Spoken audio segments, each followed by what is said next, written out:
David Fincher's newest film, The Killer, is now streaming on Netflix. Is it any good? Let's find out right now. Weakness and vulnerability. This is what it takes if you want to succeed. Welcome back to the channel, everyone. I hope you're all doing well. As I said in the intro, we're going to be reviewing The Killer today. This is going to be no spoilers, so don't worry about that.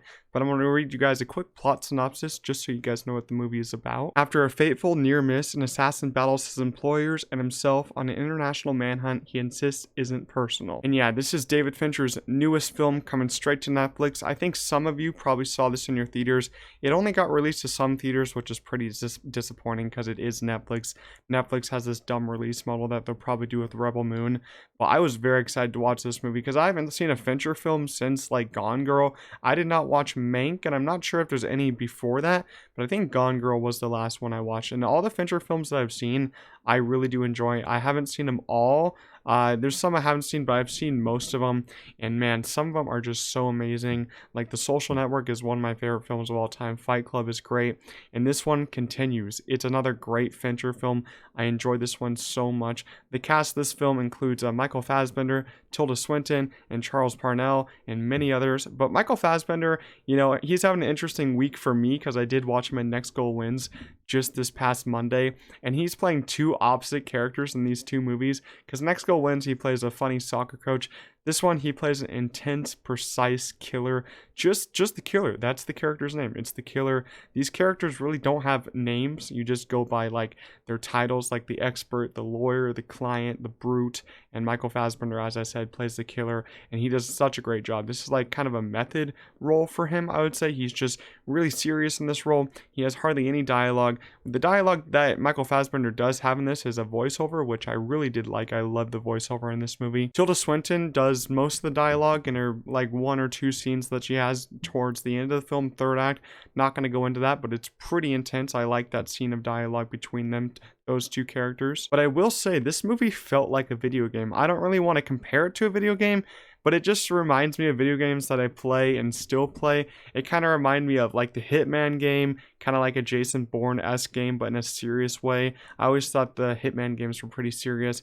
And it kind of reminded me of Call of Duty or Rainbow Six Siege, not in like the shooter aspect, because those games are like, you know, very fast shooter aspect games, but in like the sneaking around, because I always snuck around in those games trying to get the precise location to shoot the enemies from. So it just reminded me of that, and I thought it was so cool. I love when movies just remind me of video games that you play, like they take some ideas from that, because that's how Mission Impossible felt for me. That's how John Wick 4 felt for me.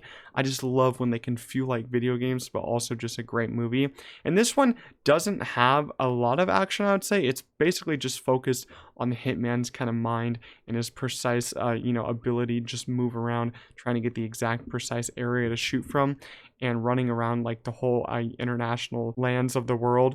And I kind of wanted more from this film in a way. It's not a perfect film, I would say, because it's a pretty simple film for Fincher. Because if you look at Fincher's other films, you have big twists in those films, big character moments, and you have a lot of different script, changes and emotional changes in those movies. But this one kind of keeps that one emotion, keeps that dark neo-noir thriller aspect. And I kind of wanted more out of the plot for this one because it felt really simple, as I said, and maybe some more action, even though that really isn't the point of the movie. I think some people are going to be turned off from it because it is called The Killer, but it doesn't really do too much like high style action. It's like he's trying to be so precise in this movie, so you're not going to get like high octane action, I would say, except for that one scene that we're going to talk about soon. And like I said, it's a very dark movie. It's like a midnight movie for me. Sometimes I refer to movies as midnight movies if they're really dark and just feel like movies you turn on in the nighttime. And this one is a perfect movie to watch at night. If you guys haven't watched it yet and you want to watch it at night, like a perfect 10 o'clock to 12 o'clock movie. This one is perfect for that. Just takes place, all the big scenes take place at night. Of course, there is day scenes in this one, but this one is a dark movie. It's like a neo-noir thriller. And as I said before in this review, the killer is a very precise person, and he's very precise until everything goes wrong. Just like I said, he has a very bad miss in the beginning, and that basically sends him down a very big path during this movie.